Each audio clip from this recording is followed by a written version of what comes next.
transmissão ao vivo, por saber que grandes coisas têm acontecido no meio de brasileiros, no meio de pessoas ligadas à comunidade brasileira aqui nos Estados Unidos. E não foi diferente com uma pessoa no estado de Massachusetts, onde foi acusado, denunciado de cometer 2 estupros. Ele foi acusado de cometer 2 estupros e ele, então, vai falar conosco aqui ao vivo, daqui a pouquinho, ao vivo, pela webradioManaim.com e aqui pelo Facebook também. É interessante trazer esse tipo de matéria também, de conversa também, para a gente entender que acontece muita coisa aqui nos Estados Unidos que às vezes a gente não fica nem sabendo. Mas hoje você vai ficar sabendo de tudo o que aconteceu com um brasileiro no estado de Massachusetts, a qual foi acusado de estupro por 2 mulheres. Primeiro eu quero dar aqui uma boa noite para Alice Reis Pinheiro, que está aqui ligado com a gente, pastora Daisy, o Isaac Lucas, a Cilinha, o Cláudio Silva, lá em Londrina, a Vera Moreira, todos eles conectados com a gente aqui já, pronto para poder a gente estar acompanhando a entrevista ao vivo com um brasileiro que mora nos Estados Unidos, que foi acusado de estupro em 2 mulheres. E essa semana agora que passou, foi o julgamento, já vem prorrogando há algum tempo, e ele foi absolvido, inocentado, sem prova alguma da veracidade do que essas 2 senhoras fizeram de acusação contra esse brasileiro. Eu fiz questão de fazer isso porque eu conheço essa pessoa, conheço a idoneidade dela, a seriedade dela, e eu tenho certeza que ela deve ter passado por muita humilhação ali na região de Framingham, em Boston, e passou por isso, e por isso ele vai falar ao vivo com a gente aqui daqui a pouco. Deixa eu ver se ele já está conectado aqui, só para fazer o teste, e eu já vou voltar aqui antes com 2 notícias antes, para a gente poder estar falando com a pessoa que eu quero falar nessa noite. Hilton Lisboa é o nome dele. Alô, boa noite.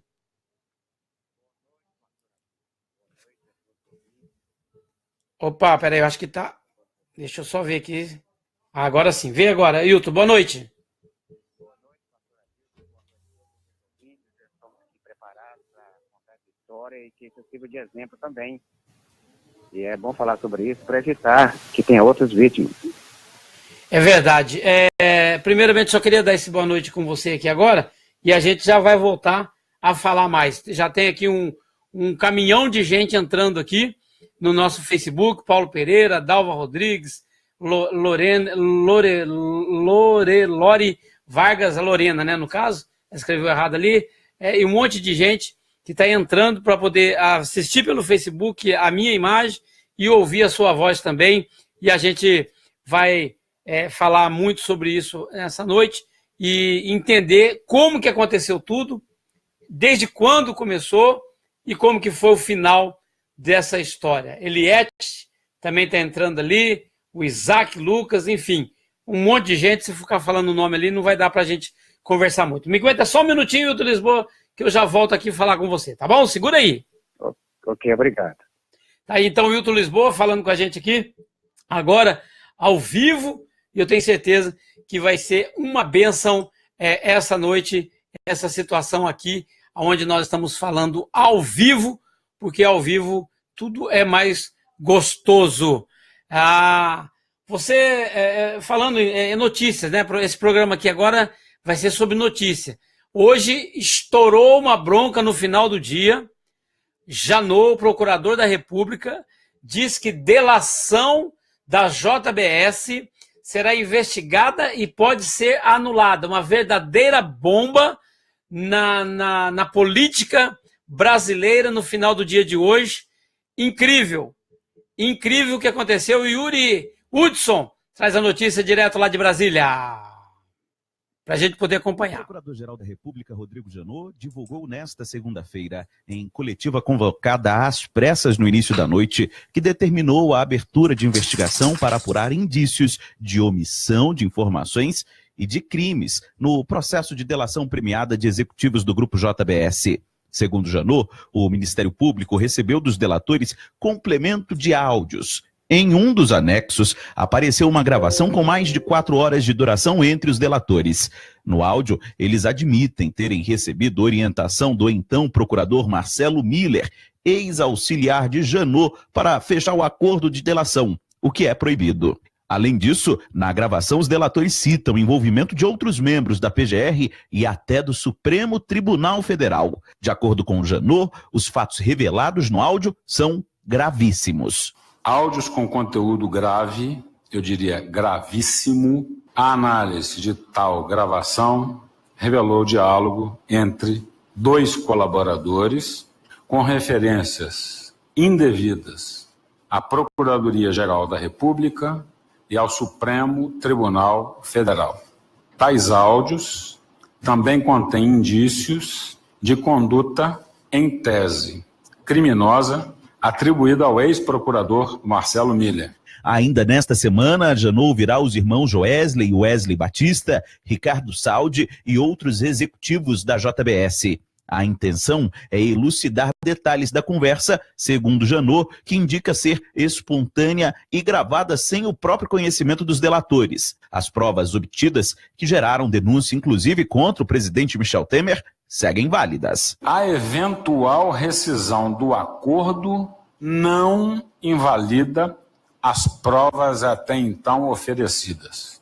E o Estado aproveita todas as provas apresentadas. Os benefícios concedidos aos executivos da JBS a partir do acordo de delação premiada foram bastante criticados. Rodrigo Janot concedeu aos delatores o perdão judicial. Ele argumentou à época que os executivos ofereceram denúncias gravíssimas de crimes que estavam ocorrendo no momento, inclusive envolvendo o presidente da República. Este novo fato desta segunda-feira, de acordo com Janot, não interfere nas investigações em curso ou denúncias que ele ainda pode oferecer. O áudio foi enviado ao ministro Edson Fachin, relator do caso no Supremo. Em nota, a defesa dos executivos da JBS afirmaram que o Ministério Público fez uma interpretação precipitada do material oferecido à Procuradoria. Segundo eles, tudo será rapidamente esclarecido à PGR. Agência Rádio Web, de Brasília, Yuri Hudson. Maravilha, notícia que explodiu hoje, que é de interesse de todos nós brasileiros. Por isso que eu coloquei aqui, ó, Marcos Miranda, Eliane Miranda, a Sabrina, Ricardo lá de Santa Catarina. Bom, vamos então ao que interessa, o anúncio que foi feito aqui hoje. Eu estou com ele ao vivo, Hilton Lisboa, para poder falar com a gente aqui sobre o que aconteceu. Primeiro, quem é Hilton Lisboa?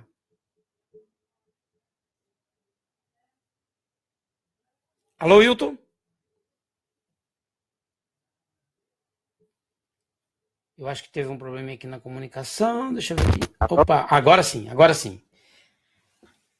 Quem é Hilton Lisboa? Que já estou aqui nos Estados Unidos já há quase 40 anos e tenho 3 filhos, esposa, netos e sou fundador e diretor da clínica Roy Energética. Trabalhamos com medicina alternativa e nesses 10 anos nós temos feito um trabalho aqui que é muito respeitado e Deus tem abençoado muito em todas as formas, transformando vidas. E eu sou um pai de família, um avô, um esposo, um irmão, um amigo. E um homem muito abençoado por Deus. Que bom. Existia uma acusação sobre a sua pessoa por 2 outras pessoas, 2 mulheres, dizendo que foram estupradas em seu consultório. Como que começou toda essa história, essa situação que envolveu a tua vida com essas mulheres que te acusaram? Olha, na minha clínica trabalhamos a esposa e minha filha, que realmente é o braço direito meu lá, graças a Deus. Deus me deu esse privilégio, essa bênção. E eu fui para o Brasil, fiquei 1 mês lá com a minha esposa e a minha neta tinha feito uma cirurgia, eu voltei. e ela não podia voar, porque tinha feito a cirurgia, minha esposa ficou com ela. Certo. Chegando aqui, um mês fora, tinha muitas pessoas que nós atendemos, nós trabalhamos muito, graças a Deus. Uhum. E uma pessoa chamada Elisete Santos, que a irmã dela já teria vindo na clínica, uma irmã do Brasil veio, o cunhado veio, uma outra irmã também veio, e todas deram boas referências, e ela resolveu vir fazer o tratamento conosco. Certo. Só porque eu estava no Brasil por 30 dias, ela insistiu muito que queria me ver urgentemente. Tanto é que eu cheguei na quarta-feira, no outro dia, eu atendi essa pessoa, a Elisete Santos. Ela foi atendida e marcou para uma amiga dela chamada Sandra Kelly Swarovski. A amiga dela veio, foi atendida, e ela marcou para um amigo chamado Alex. Okay. Ele veio, também foi atendido. Então o Alex veio uma vez só, a Elisete veio uma vez, remarcou para voltar, e a Sandra, que é amiga dela, trabalham juntas, veio também e remarcou. Certo. Aí tudo bem, como todo mundo. Aí, essa Elisete, ela não tinha marcado no sábado, não estava agendado. O sábado é o dia mais ocupado que nós temos, é muitas pessoas e pouco tempo para atender. Uhum. Nós trabalhamos todos os sábados, porque as pessoas que não podem vir de segunda a sexta, nós atendemos no sábado. E ela chegou lá, insistiu muito para que fosse atendida, e não estava agendada, falou com a Nube, insistiu, pediu para me ver por um minuto. Bom, resultado, ela conseguiu, e a gente encaixasse ela num horário que não tinha vaga.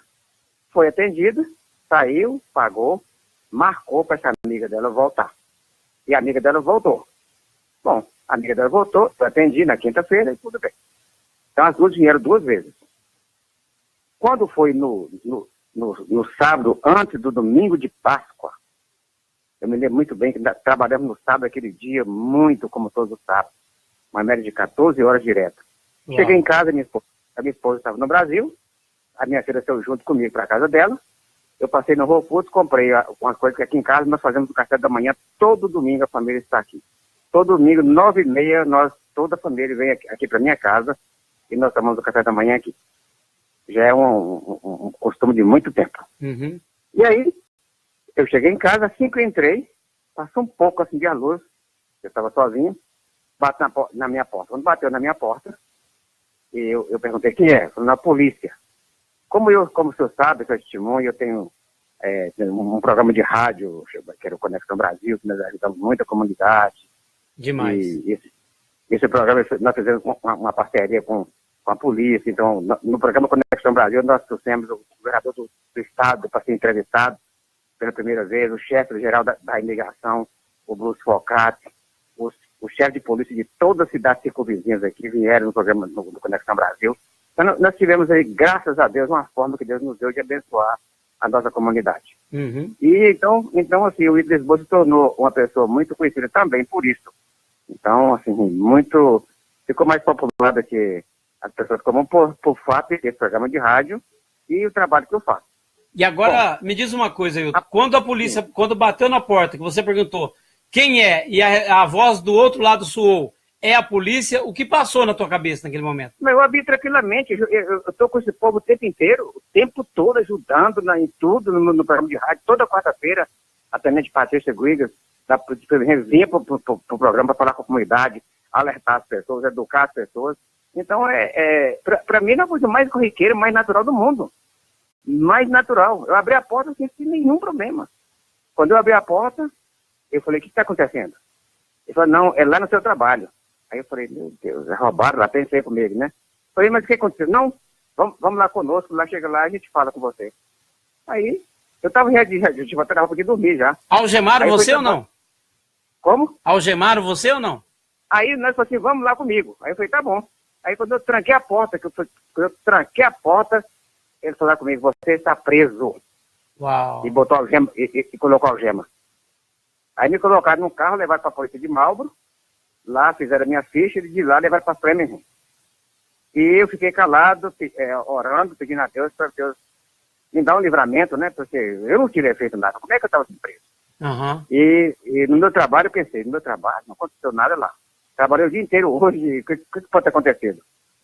Entrei com minha filha, saí com ela, todo mundo bem atendido, tudo tranquilamente. Aí, quando aí eu comecei, daqui eu fui pensando, até chegar lá na delegacia, eu gemado ali atrás, naquele carro, e aqui me machucando muito.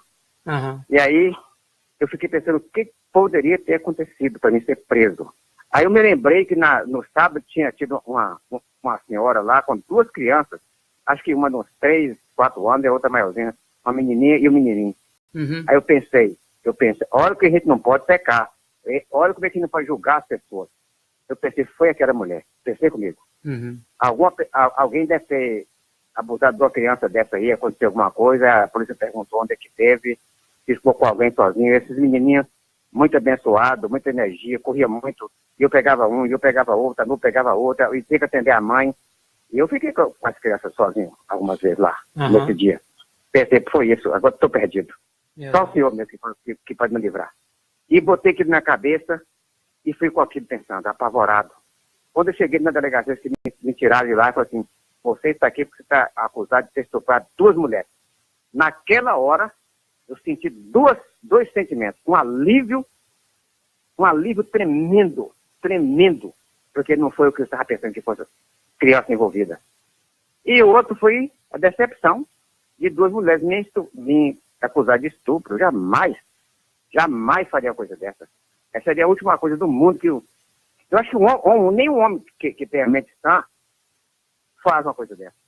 Eu até posso entender uma pessoa, até matar uma outra pessoa por um motivo de raiva, de ódio, né? de raiva, mas como é que uma pessoa pratica um estupro? Qual é a explicação? Não existe. Se for uma doença. Então, eu estava, inclusive de 2, não era só de um. Uhum. De 2. Então, essas 2 mulheres, elas são amigas, uma que agendou para a outra, e daqui a pouco eu vou contar o que mais aconteceu. Então, foi assim que aconteceu. Okay. Aí, no outro dia, as minhas crianças chegaram aqui em casa de manhã cedo, no domingo, comer praxe, todo domingo, viram meu carro lá fora, não me encontraram, aqui em casa eles têm a chave, entrar para dentro de casa, eu brinco muito aqui, aí meu pai deve ter escondido, aí me procuraram dentro dos quartos, nos closets, não me encontraram, falou, tem uma coisa errada aqui. Uhum. Aí eles ligaram e procuraram, ligaram para o hospital, ligaram para nada. Aí resolveu ligar para a tenente Patrícia Guitas, que é a tenente da polícia de Prevenção, que vai no programa, que ia no nosso programa toda quarta-feira. Ela falou assim, estou quase chegando aqui, eu vou trabalhar hoje lá, eu ligo para vocês. Aí ela ligou e falou, ele está aqui preso, acusado de ter estuprado 2 mulheres.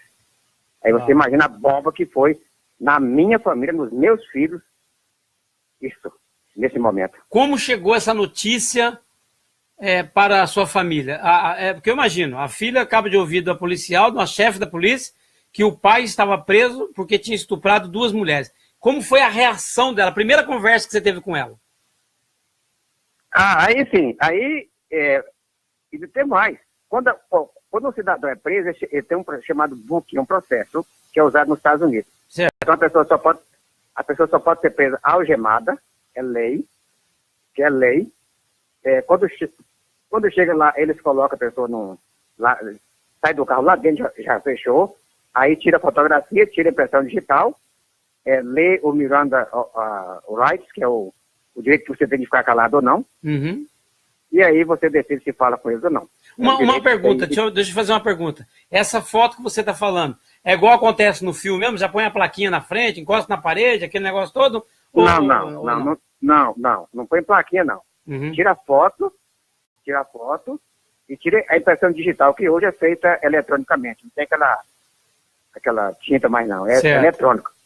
E essa impressão digital, assim que eles colocam lá o seu dedo, todos os órgãos do governo recebem a informação. Na hora. A imigração recebe, o FBI recebe, é instantâneo.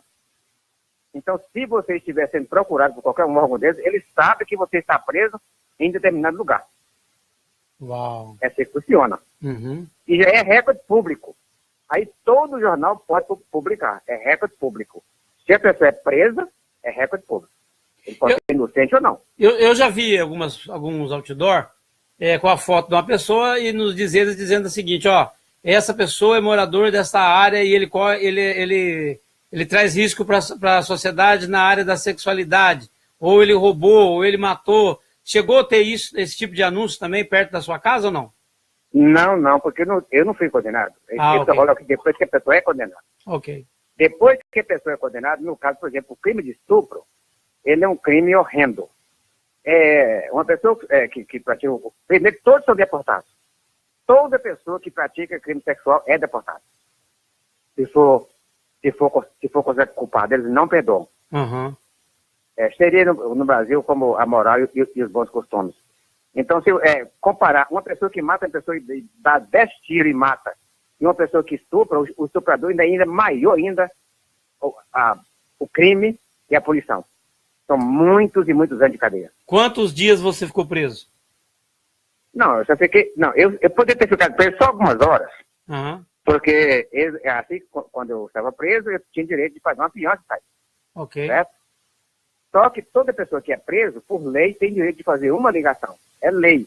Então, toda pessoa que é presa, ele tem direito de fazer uma ligação para quem que ele quiser. Uma ligação só. Uhum. Aí, no caso, quando minha esposa estava no Brasil, eu falei, não, eu vou ligar para meu filho. Porque eu tenho um filho e 2 filhas. Uhum. Eu vou ligar para meu filho. Só que eles não, por algum motivo, não deixaram. Aí eu perguntei, eu posso fazer ligação depois que eu ficar sabendo qual que é a minha fiança? Ele falou, pode sim. Aí veio um lá e falou assim, você não vai sair não. Você não vai sair. A sua fiança é $50 mil. Faz ou, tipo assim, para humilhar, né? Uhum. Onde é que um imigrante, na cabeça de um policial, onde é que o imigrante, sábado de noite, véspera de Páscoa, vai conseguir $50 mil cash para sair da cadeia? Esse dinheiro tem que ser cash. Tem que ser cash. Meu Deus. Aí eu falei com ele assim, olha, eu vou falar uma coisa com você. Se você botar mais um zero aí, 500 mil, eu saio do mesmo jeito. Você falou para ele? Falei na cara dele. Uhum. Falei e tenho certeza, porque Deus tem me honrado com isso. Uhum. Aí, eu não estou querendo aqui ser arrogante, não, que você me perdoe. É uma pessoa abençoada por Deus, não arrogante. Uhum. É diferente, tá? E aí, eles não fizeram a ligação para mim, você acredita? Não fizeram. Eu tenho o nome, o número, essa ligação nunca chegou na casa do meu filho. Ligaram um nome qualquer lá. Uhum. E aí, eu fiquei ali esperando, sabia que ele ia chegar logo. E fiquei esperando, e nada. Aí, você sabe o que eu fiz? Eu quero que todos vocês que estão me ouvindo agora, nesse momento, por favor, me ouçam com atenção. Naquele momento, eu falei com o senhor. O senhor sabe que deve ter um propósito para mim estar aqui. Eu não vou discutir. Mas eu quero que o senhor me faça dormir e só me acorde quando meus filhos chegarem aqui com o dinheiro para me tirar daqui. Numa cela, uma luz acesa, eles me colocaram na primeira, onde todo mundo que está ali vê. E eu ali, um vaso sujo, fedorento, uma laje de cimento. Me deram um cobertor, aquele... Eu não vou usar um negócio daquele que todo mundo já usou. Quem usou?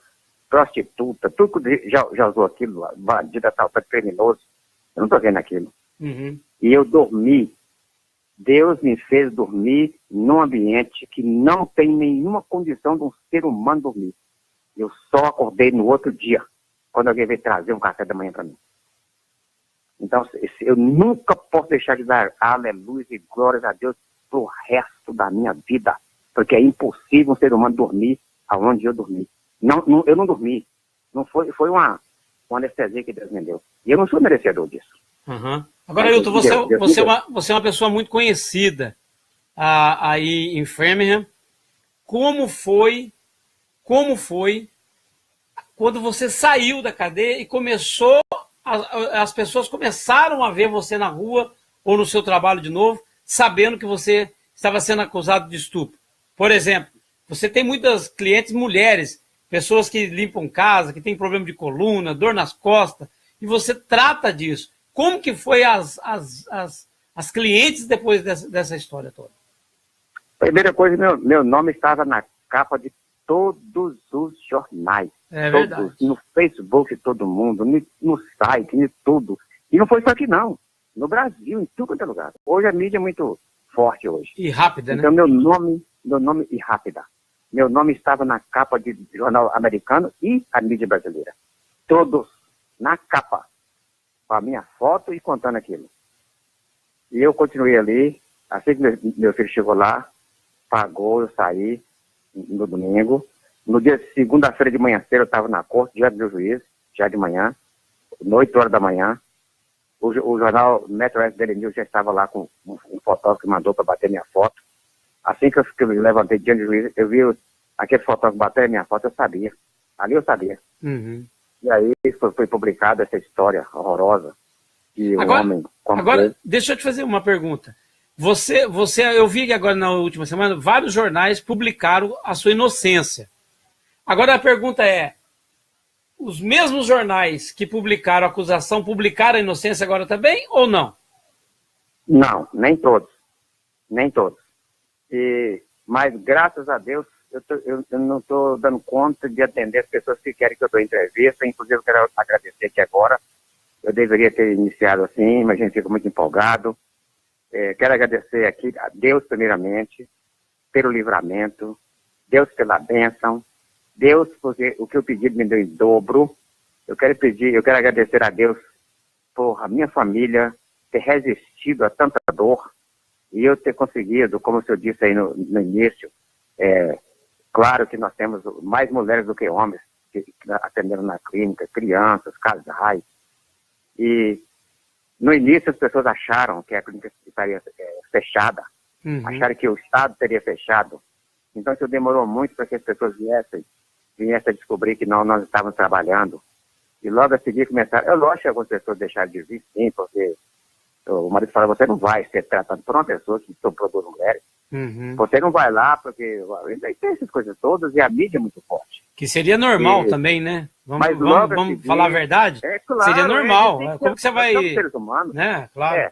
Mas Deus foi tão maravilhoso que a maioria dessas pessoas depois começaram a pensar, porque tem aquele impacto do momento da notícia, começaram a pensar, falaram, não, ele vem atendendo a gente esses anos todos, nunca ninguém reclamou, só essas duas mulheres, e olha que são duas dançarinas de gogoguel, eu não tenho nada contra, eu não estou falando que é... Até aí, normal, abusada, entre aspas, porque elas decidiram viver desse jeito, então é um problema delas. Né? Mas as mulheres julgam essas mulheres diferentes do que os homens, não sabe disso. Mulher não gosta de mulher que anda dançando pelada, totalmente nua, e depois querendo ter moral. Agora, não quer dizer que essas mulheres devem ser desrespeitadas, maltratadas. De jeito nenhum. Não, absolutamente. Muito pelo contrário, né? É ser humano, né? Ser humano e que até precisa de amor e carinho. Essa que mais precisa. É uma pessoa que trabalha nessa área, eu penso que é a que mais precisa, porque ela está ali, eu tenho certeza que toda mulher ou todo homem que está ali se prostituindo, se vendendo, ali, ela não está ali porque ela quer, porque ela gosta, porque ela ama fazer aquilo. Alguma circunstância da vida levou ela ali naquela situação. Claro que não justifica, mas leva, né? E quem tem amor e carinho nunca vai fazer uma coisa dessa. Nunca. Porque a pessoa se respeita. Se respeita. A própria pessoa se respeita e se ama. Então, também. Aí começou as pessoas verem. Então, Deus abençoou muito, com prosperidade, com respeito, com tratamento de pessoas que voltaram, começaram a falar. E depois, graças a Deus, logo 2 meses depois, tudo voltou ao normal. 100% normal como era antes. Uma pergunta que eu estou doido para fazer desde o começo. Desculpa eu sempre estar interrompendo, mas é porque eu estou vendo que tem muita gente nos assistindo a minha imagem aqui e ouvindo a tua voz pelo Facebook também, além da nossa web rádio, que também penso, não tem como ver agora a quantidade de pessoas, mas eu sei que é um número estrondoso de pessoas que estão nos ouvindo também pela web rádio. A sua esposa, a principal pessoa do lado de um homem, qual foi a reação dela? Qual foi a primeira frase que ela falou para você depois que ela ficou sabendo da história?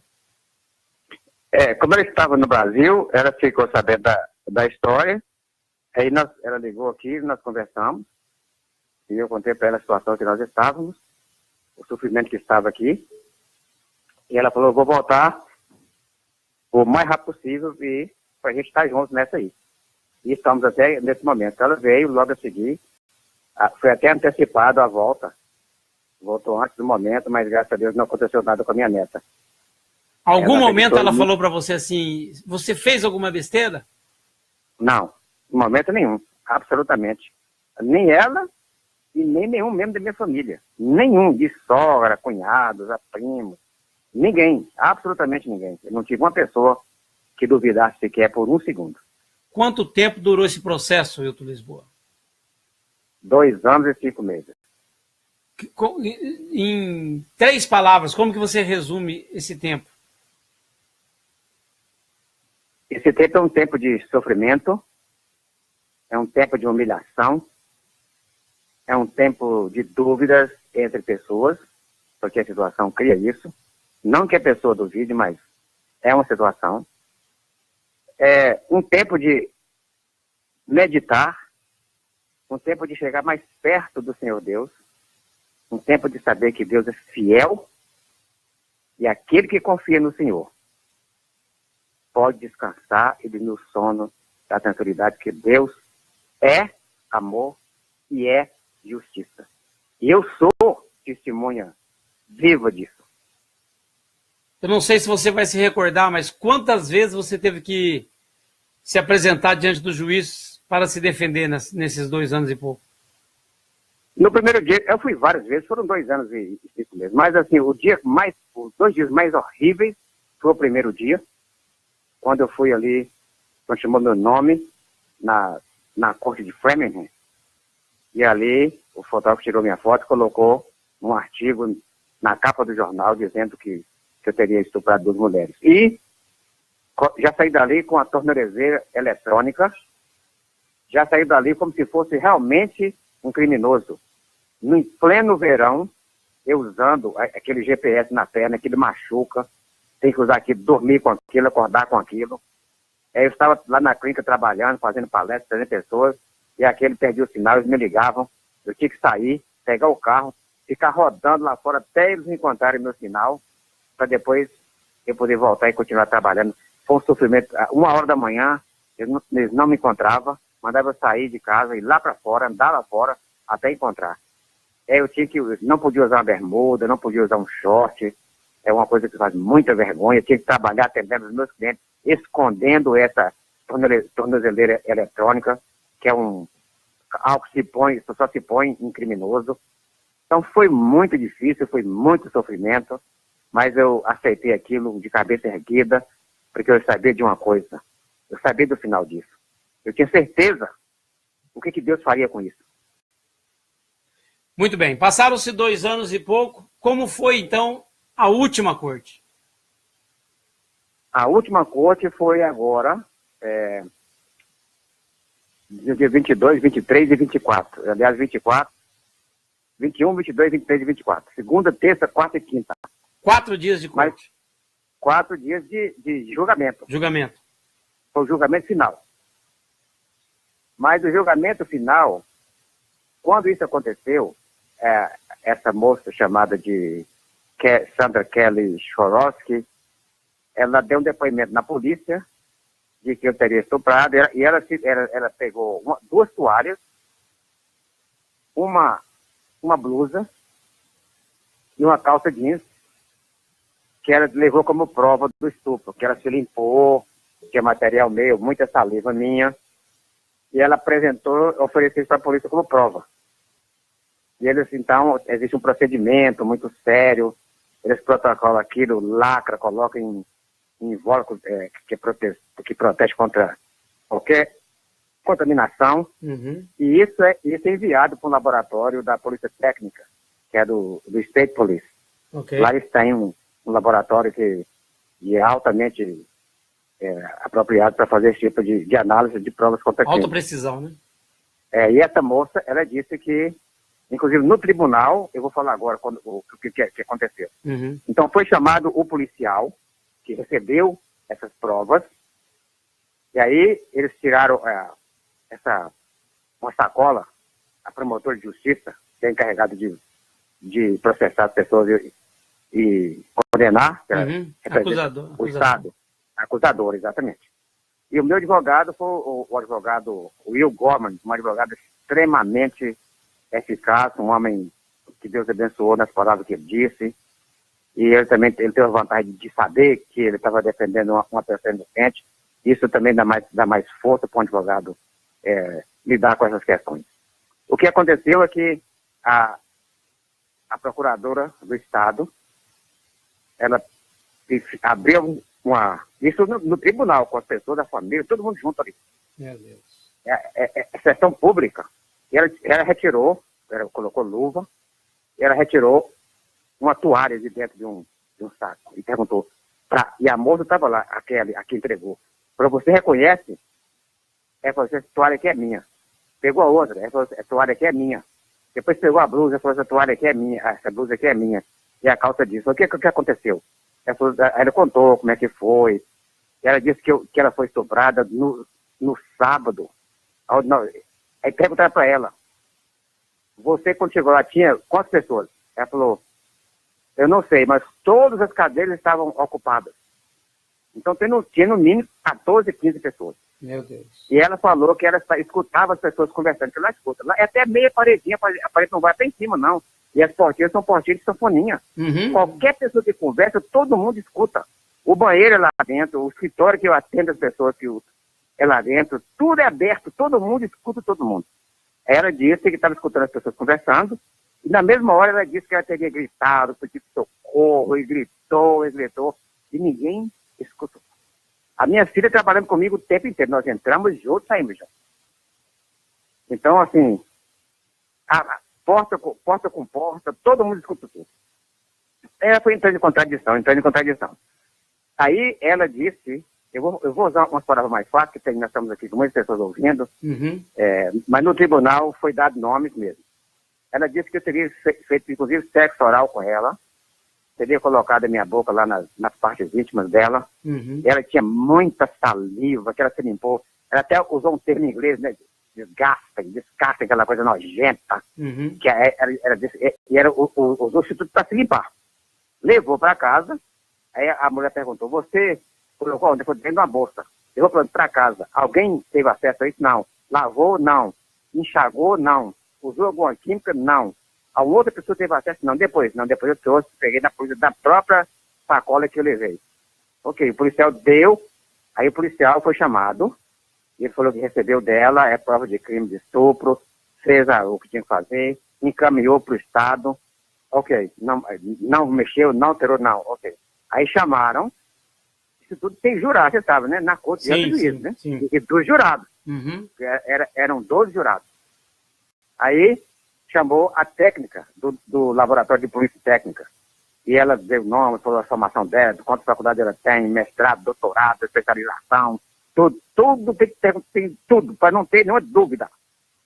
Aí mostrou para ela falou, não reconheça, isso aqui é uma toalha, isso aqui é outra toalha, isso aqui é uma blusa, isso aqui é isso, que é prova de crime de estupro entregue da polícia pela senhora Sandra Kelly Swarovski. Eu falei, qual foi o procedimento? Ela falou, o meu procedimento é nós colocamos numa luz especial e essa luz identifica se tem saliva, esperma, ou suor, sangue, fezes, qualquer coisa. Encontrei. Encontrei saliva nessa toalha, encontrei saliva nessa peça, nessa outra. E aí depois, o que você faz? Não, depois uma outra pessoa examinar. Então você encontrou saliva, encontrei, ok. Não mais perguntas. Entra a cientista forense. É uma mulher que tem todo tipo de formação que você possa imaginar nessa área de ciência de prova de crime ou não. Aí deu todas as características dela, toda a formação acadêmica dela, todo o treinamento que ela tem, isso diante do juiz sobre juramento. Aí perguntou, analisei isso aqui sim, e isso também. E qual foi o resultado? Ela falou, todas as análises deu negativa, que não contém DNA masculino, só contém DNA feminino. Pronto, acabou a causa, derrubou. E olha que eu pedi a Deus para Deus provar mim inocente. Isso quer dizer que todos vocês que estão me ouvindo, todos vocês. Primeiro, muito obrigado por estar me ouvindo, vocês que estão me ouvindo, tem gente no Brasil ouvindo, tem gente na web rádio, tem gente no Facebook, onde vocês estiverem me ouvindo, esse meu testemunho é muito importante por dois motivos. Um é que às vezes a gente fica desesperado com pequenos problemas. A gente não dorme de noite com pequeno problema. Às vezes uma família desestrutura completamente por um pequeno problema. Você imagina um problema do tamanho do meu. E ali eu deixei nas mãos do Senhor. Deixei nas mãos de Deus. E confiei. E dormi todas as noites, inclusive a vez que eu estava preso, dentro daquele lugar. Eu dormi ali. Não fui eu, mas Deus me deu a graça de ter dormido. Que é impossível um ser humano dormir ali. Depois, eu pedi que Deus provasse a minha inocência. É o que eu queria. Porque eu acho que eu tinha até direito disso, porque eu era inocente. Vale lembrar que esse país é cheio de pessoas presas inocentemente. Os Estados Unidos é o país que tem mais pessoas encarceradas no planeta. A gente não sabe disso. Aqui, para você ser preso, basta uma denúncia. Só isso e mais nada. No e aí aquele velho ditado, até provar que focinho de porco não é tomada... Já sofreu todas as consequências. Uhum. Outra coisa, se eu não tivesse 50 mil dólares, eu teria ficado preso no presídio, esperando pro dia do meu julgamento, preso. E aí só Deus sabe o que poderia ter acontecido também, né? Ainda mais um estuprador, né? Uhum. Eles são estuprados. É um lugar onde as pessoas recebem mais diagnósticos de AIDS, são nos presídios, porque homens são estuprados e a transmissão de doenças, não somente AIDS, mas sífilis, outras doenças venéreas, é transmitida assim. Então, é inferno aqui na Terra. A outra coisa, como a gente sabe que muitas pessoas inocentes nesse país estão presas, muitas já foram e outras virão ser ainda, tem que tomar muito cuidado. Muito cuidado. Muito cuidado com seus filhos. Conversa com seus filhos. Orienta as pessoas. Eu já contratei a companhia para colocar a câmera, vai ser colocada amanhã na clínica, em todas as 4 que eu atendo que faço terapia. Todos vão ter câmera. Só não vai ter câmera no banheiro porque não pode. Nem deve, é claro. Então lá agora vai ser assim, a partir dessa semana. Eu quero dizer isso também pelo seguinte. Naquele dia que essa mulher deu todos esses detalhes, que eu teria feito tudo isso com ela, naquele momento Deus me deu a graça. Falou, agora, ela falou tudo isso para sua honra, porque eu vou mostrar o resultado do DNA, que não vai ter nada nem de homem nenhum. Então, cuidado quando pedir as coisas para Deus, porque Deus dá em dobro. Deus não faz nada pela metade, não. Eu só pedi inocência.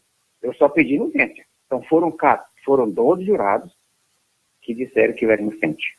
E todas as acusações contra mim. Mas eu falei, não, vou te dar. Eu vou te dar prova do DNA. Porque prova do DNA ninguém pode duvidar. Prova do DNA é ciência. Então, sabendo que a lei aqui funciona de uma forma mais efetiva, o que acontece agora com essas duas pessoas? Nada. Nada? É a lei. A lei diz o seguinte, se qualquer mulher, eu estou aqui em casa agora com minha esposa, só eu e ela, se uma mulher está aqui há 10 minutos, meia hora, disser que eu abusei dela, eu sou preso hoje ainda, se eles me encontrarem. Inocentemente. Certo. E amanhã minha foto vai ter tudo quanto é jornal aí. E outra coisa, nesse caso você não tem direito nenhum, nem obrigação, e nem chance de provar que você é inocente. Não tem. Eles não te dão. O Estado é que é obrigado a provar que você é culpado. Por isso que eles investigam, conversam, e fazem teste de DNA, procura todas as provas, porque o Estado tem que provar que você fez. Você não pode chegar lá e falar, não, eu sou um trabalhador, um homem honesto. Isso, não, eles não querem saber. Eles não querem saber. Nada. Isso não importa. Mas você pode processar elas ou não? Criminalmente não. Só civilmente. Eu posso mas e os danos morais? E a sua clientela? Não, o dinheiro que você perdeu com um cliente que deixou de ir na sua clínica? Isso é uma ação civil. Eu poderia entrar com ação civil, gastar aí mais um pouco. Eu gastei muito dinheiro para isso. Muito dinheiro, muito sofrimento, muita dor. Uma das pessoas que mais sofreu, de todos nós que sofremos muito, foi a minha filha Núbia. Ela trabalha comigo, ela estava comigo. Ela é testemunha que eu não fiquei sozinha com essa mulher. Ela estava comigo, ela entrou na clínica comigo, ela saiu da clínica comigo. Você imagina o sofrimento da minha filha. Imagino. E ela ainda teve que dar depoimento ainda diante dos jurados. Falar sobre sobre esses assuntos de estupro do próprio pai, que ela sabe o pai que tem, o profissional que eu sou. Ela sabe, a minha família sabe. Então, em nome do Senhor Jesus, eu peço para vocês tomar muito cuidado. Todo cuidado é pouco. Peça a Deus livramento. Peça a Deus que dê sabedoria para que vocês não fiquem. Toda vez que for visitar, mesmo na igreja, for visitar uma mulher que receber, não receba sozinho. Não fique sozinho. Não é desconfiança, não é segurança. Uhum. É uma forma de evitar. Porque a lei aqui é desse jeito. O Estado, assim que recebe a denúncia, ele não vai questionar se é verdade ou se é mentira. Ele tem a obrigação, está na Constituição. Ele tem que proteger as vítimas. Mesmo que essa vítima possa ser o que for. Imediatamente o Estado vira seu inimigo. Uhum. Bom, assim que nós conhecemos a história de como começou, de como aconteceu, do julgamento, e agora quero agradecer aqui também, como você disse, nós deveríamos ter começado agradecendo, e nós já fomos empolgados, querendo ouvir essa história, muita gente conectado com a gente, então a gente acabou atropelando essa parte. Eu quero agradecer a Deus por você, Hilton, ter conceder essa entrevista, esclarecer para pessoas que talvez estão lá no Brasil, muitas pessoas dessas estão no Brasil e querem entender um pouquinho mais como que funciona a lei aqui nos Estados Unidos. Você deixou bem claro, esclareceu, mostrou, deixou a lição para quem está aqui, não ficar sozinho, nem o homem ficar com mulher, nem mulher ficar com homem, a brecha é a mesma. Né? Nem homem com homem também, nem mulher com mulher. Hoje em dia tá tão perigoso, nem homem com homem, nem mulher com mulher, é perigoso o negócio nós tivemos uma pastora que foi acusada de uma moça aqui, que foi um escândalo aqui, e outros, já tivemos outros, então nós sabemos disso. Eu só queria um minutinho mais para explicar o seguinte. Sim. Nessa segunda, terça, quarta e quinta, eu e minha família, a gente se encontrava às 6 horas da manhã aqui no Itabá, que nós moramos em cidade diferente. Uhum. Aí a gente se encontrava ali, ia num carro só, até lá para Uber, que é na Corte Superior. Esse crime ele é tão horrendo que ele não é da competência da Corte Distrital, ele é da Corte Superior. É crime, então a gente ia para lá, tinha que estar lá 9 horas, sentadinho lá de frente do juiz, e tinha que sair 4:30 da tarde. Meu Deus. Segunda, terça, quarta e quinta. E aí os jurados que foram escolhidos, são eles que dizem se você é culpado ou se você é inocente. Mas tem que ser por unanimidade. Tem isso também. Todos unanimidade. O que acontece é que a gente fica sentado ali e fala assim, agora você vai esperar o jurado deliberar. No primeiro dia não deliberaram. Outra coisa, porque esse crime entraram em muita contradição, todas as duas, o juiz determinou, pegou um ônibus, colocou todos os jurados, o juiz, a procuradora, os guardas da corte, vieram visitar a clínica. Vieram visitar a clínica, no ônibus, escoltado pela Polícia do Estado, fecharam o prédio, ninguém entrava, ninguém saía enquanto eu estava lá. Meu Deus. Vieram bem louco. Dali eu já sabia que essa coisa estava mal contada. Não tinha como aquilo ter acontecido ali. Deus é maravilhoso. Que bom. Deus é fiel. Aí o que aconteceu? Aí esses jurados, aí mandou voltar no dia seguinte. Aquela agonia, aquele sofrimento. Se eles decidirem que eu fosse culpado, não, mesmo com o DNA, não tinha chance. Eles têm todo o poder de dizer se você é inocente ou se é culpado. Uau. Olha o perigo que você... Olha, e a punição para crime de estupro, ele fica uns 20 anos na cadeia, ia morrer, eu já estou com 60 e poucos anos, ia morrer ali. Morrer, é como se fosse... Para mim seria prisão perpétua, no meu caso. Meu Deus. Aí outra coisa, você vai para igual no último dia, chegamos de manhã cedo, aí o advogado mandou a gente aguardar lá embaixo, até sair o veredito. Quando foi mais ou menos 4 horas da tarde, a gente lá naquele, esperando, pode ser qualquer coisa. Você pode vir para casa ou ir para o presídio naquele dia. Uhum. Ninguém sabe, só Deus. Olha o sofrimento que essa mulher causaram para mim e para minha família. A agonia depois de ter passado por tudo isso. A gente subiu. Quando nós subimos, a minha filha, as minhas 2 filhas com a minha esposa foram no banheiro e meu filho subiu comigo. Olha que coisa mais apavorante que é. Todo dia que vai na corte, tem ali uns guardas que ficam ali, 1 ou 2 em qualquer corte, 3 no máximo. Quando eu subi, tinha 10 policiais, cada um maior do que o outro, 2 metros de altura. É para você, ué. Se eu era você, você imagina. Claro. 4 do lado de fora, na mesa onde o réu fica, na cadeira que eu sentaria, tinha 2 atrás da cadeira e 4 mais ali dentro. Olha você, que coisa mais apavorante. Quando meu filho entrou, um falou com ele assim, o veredito saiu, você não reage. Tudo estava dizendo que eu estava condenado. Olha que tipo de conversa. Aí entre os 12 jurados, que 2 foi desqualificado, eles têm que, aí pega o microfone, o juiz lê a sentença, lê todos os crimes que você praticou, e eles falam um por um, inocente ou culpado. Inocente ou culpado. Aí você é julgado por aquele crime, eu tinha mais crime, né? E aí, julgado pelos outros, e todos, aí até que o outro disse, não, inocente. Uau. Se falasse que eu fosse culpado, esse pessoal que estava lá já é preparado para pegar vocês e tirar você assim dentro de 1 minuto. Você não dá tempo nem de dar um abraço para sua esposa e não fica. Não dá. É direto para o presídio. Se você for apelar, você tem que ficar 2 anos no presídio aguardando a apelação. No mínimo 2 anos. Que é isso? Essa é a lei. Porque, como eu disse, lei é uma coisa, justiça é outra. Lei o homem faz, qualquer lei. Justiça é só de Deus. Aí você falou tudo. Justiça é a de Deus. Então, quando você fala em justiça, não confundir justiça com lei. Lei é uma coisa, justiça é outra. Cada país tem sua lei. Às vezes, uma coisa é normal em um país, no outro não é. É crime num país, no outro não é. É verdade. Justiça, só existe uma única justiça no planeta Terra. É a justiça de Deus. O resto é lei. Então, não confundir lei com justiça. Tá bom.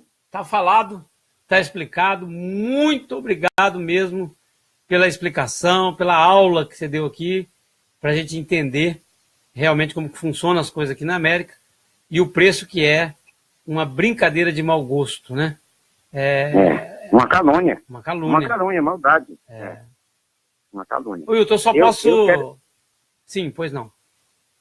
Eu gostaria de terminar. Eu gostaria de agradecer a todas as pessoas que me ouviram. Eu gostaria de agradecer o pastor Adilson pela amizade, pelo carinho, pelo amigo, pela pessoa que é, pela sua família. Eu gostaria de agradecer, lógico que a Deus sempre, agradecer a minha família, agradecer os nossos clientes do Roy Energética, agradecer a mídia que está agora recontando a minha história, dizer que já perdoei as pessoas que me pré-julgaram e aqueles que não gostam da verdade, Deus mostrou para eles que a verdade sempre prevalece. Muito obrigado, que Deus abençoe a todos vocês, que vocês tenham um dia maravilhoso. E, pastor Adilson, eu quero dizer que para mim foi uma honra sempre participar do seu programa e para mim uma honra dizer que eu tenho um amigo e pastor, o pastor Adilson. Muito obrigado, que Deus abençoe a todos vocês. Amém. Pode contar sempre com a gente aí. Deus abençoe a sua família. Parabéns pela sua família, e que é o maior projeto de Deus na Terra. Tá bom? Muito obrigado pela participação. Amém. E até numa breve oportunidade, não dessa forma, claro. Falando de saúde, claro. Tá bom? Estou às suas ordens aqui. Só uma ligação. Tá bom. Combinado, então. Deus muito abençoe. Obrigado. Amém. Boa noite. Maravilha. Então, esse foi o Hilton Lisboa falando, então, das acusações que ele teve aqui nos Estados Unidos por 2 mulheres acusadas de estupro. E aí ele explicou aí. Eu vou estar reproduzindo esse áudio na webradioManaim.com. Amanhã, durante o dia, você vai poder estar ouvindo esta entrevista. A gente vai estar anunciando no Facebook também. E aí você pode compartilhar também aí o nosso aplicativo, né, Web Rádio Manaim. Você pode colocar aí tanto no Android como no iPhone e ajudar a divulgar e compartilhar esse vídeo aí. Talvez seja interessante para alguém que você conheça, tá bom? Muito obrigado pela sua atenção, obrigado pela sua paciência. Nós passamos esse tempo aqui para esclarecer e mostrar como que funciona um pouquinho aqui nos Estados Unidos. Que você tenha uma boa noite, um bom dia, um dia tremendo, maravilhoso, na presença de Deus também. Deus abençoe a todos. Obrigado pela paciência conosco aqui nessa noite. Fica com a programação agora aqui, ó, da Web Rádio Manaim.com. Você vai ouvir música, pregações, enfim, tudo aquilo que você tem certeza que a tua alma quer ouvir. Deus abençoe a todos. Tenha uma boa noite.